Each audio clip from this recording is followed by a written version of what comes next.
have illegally crossed the southern border on your watch, overwhelming border states and overburdening cities such as New York and Chicago, and in some cases causing real safety and security concerns. Given that, why should voters trust you to solve this crisis? Because we worked very hard to get a bipartisan agreement that not only changed all of that, it made sure that we are in a situation where you had no circumstance where they could come across the border with the number of border police there are now. We significantly increased the number of asylum officers. By the way, the Border Patrol endorsed my position. In addition to that, we found ourselves in a situation where when he was president, he was separating babies from their mothers, putting them in cages, making sure the families were separated. That's not the right way to go. What I've done since I've changed the law, what's happened? I've changed it in a way that now you're in a situation where there are 40% fewer people coming across the border illegally. That's better than when he left office. And I'm going to continue to move until we get the total ban on the total initiative relative to what we can do with more Border Patrol and more asylum officers. President Trump?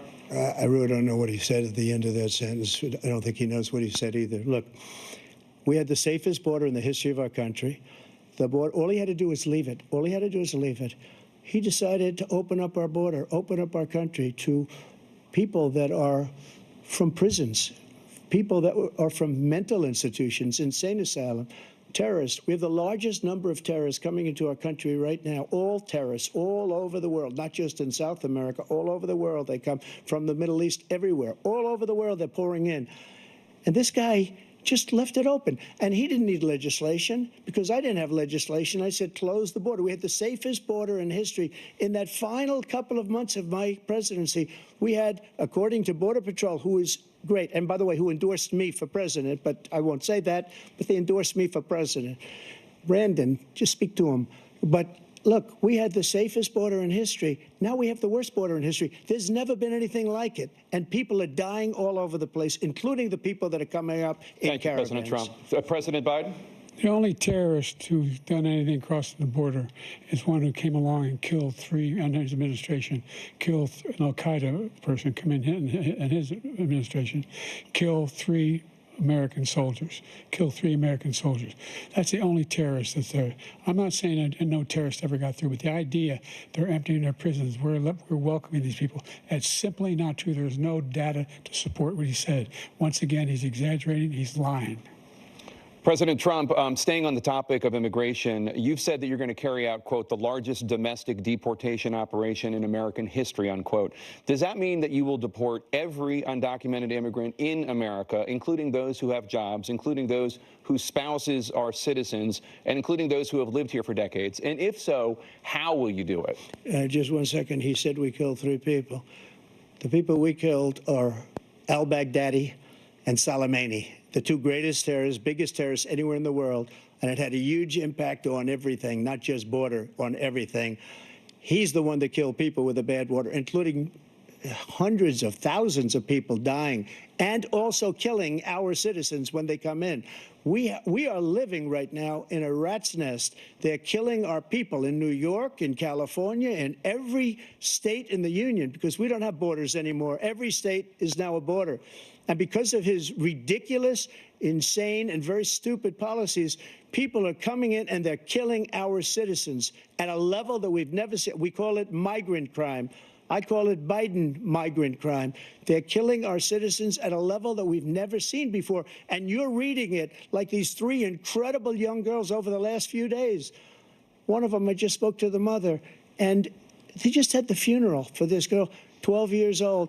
This is horrible what's taken place. What's taken place in our country, we're literally an uncivilized country now.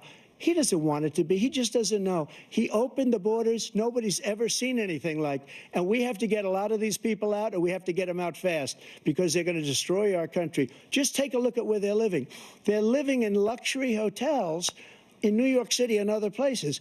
Our veterans are on the street. They're dying because he doesn't care about our veterans. He doesn't care. He doesn't like the military at all, and he doesn't care about our veterans. Nobody been worse.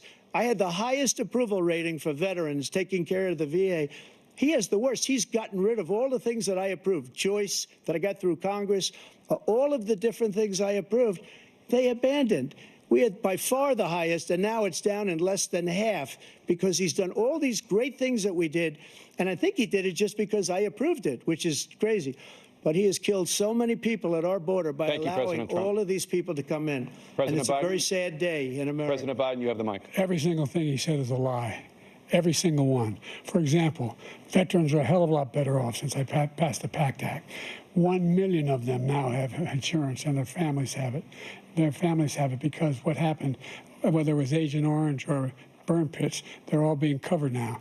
And his group opposed that. We're also in a situation where we have great respect for veterans. My son spent a year in Iraq, living right next to one of those burn pits, came back with stage 4 glioblastoma. I was recently in France for D-Day, and I spoke all about those heroes that died. I went to the World War II cemetery, World War I cemetery he refused to go to. He was standing with his 4-star general, and he told me, he said, I don't want to go in there because they're a bunch of losers and suckers. My son was not a loser, was not a sucker. You're the sucker. You're the loser. President Trump? First of all, that was a made-up quote, suckers and losers. They made it up. It was in a third-rate magazine that's failing, like many of these magazines. He made that up. He put it in commercials. We've notified him. We had 19 people that said I didn't say it. And think of this. Who would say I'm at a cemetery or I'm talking about our veterans? Because nobody's taken better care. I'm so glad this came up, and he brought it up. There's nobody that's taken better care of our soldiers than I have. To think that I would, in front of generals and others, say suckers and losers. We have 19 people that said it was never said by me.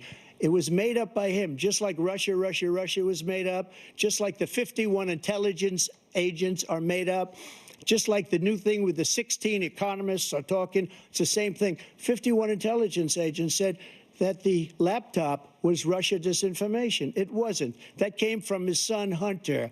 It wasn't Russia disinformation. He made up the suckers and losers, so he should apologize to me right now. Yeah, the 4-star general standing to your side who was on your staff who said you said it, period. That's number one. And number two, the idea that I have to apologize to you for anything along the lines. We've done more for veterans than any president has in American history. And they now are in their family. The only sacred obligation we have as a country is to care for our veterans when they come home and their families and equip them when they go to war. That's what we're doing. That's what the VA is doing now. They're doing more for veterans than ever before in our history. All right, thank you so much. Let's move to the topic of foreign policy. I want to begin with Russia's war against Ukraine, which is now in its 3rd year. Former President Trump, Russian President Vladimir Putin says he'll only end this war if Russia keeps the Ukrainian territory it has already claimed and Ukraine abandons its bid to join NATO. Are Putin's terms acceptable to you? First of all, our veterans and our soldiers can't stand this guy. They can't stand him. They think he's the worst commander-in-chief, if that's what you call him, that we've ever had. They can't stand him. So let's get that straight. And they like me more than just about any of them. And that's based on every single bit of information. As far as Russia and Ukraine, if we had a real president, the president that knew, that was respected by Putin, he would have never invaded Ukraine. A lot of people are dead right now, much more than people know. You know, they talk about numbers. You can double those numbers, maybe triple those numbers. He did nothing to stop it. In fact, I think he encouraged Russia from going in. I'll tell you what happened. He was so bad with Afghanistan. It was such a horrible embarrassment, most embarrassing moment in the history of our country, that when Putin watched that and he saw the incompetence, that he should have fired those generals, like I fired the one that you mentioned. And so he's got no love lost. But he should have fired those generals. No general got fired for the most embarrassing moment in the history of our country, Afghanistan, where we left billions of dollars of equipment behind. We lost 13 beautiful soldiers, and 38 soldiers were obliterated. And by the way, we left people behind, too. We left American citizens behind. When Putin saw that, he said, you know what? I think we're going to go in and maybe take this was his dream. I talked to him about it, his dream. The difference is he never would have invaded Ukraine, never. Just like Israel would have never been invaded in a million years by Hamas. You know why? because Iran was broke with me. I wouldn't let anybody do business with them. They ran out of money. They were broke. They had no money for Hamas. They had no money for anything, no money for terror. That's why you had no terror at all during my administration. This place, the whole world is blowing up under him. President Biden. I've never heard so much malarkey in my whole life. Look, the fact of the matter is that we're in a situation where, let's take the last point first. Iran attacked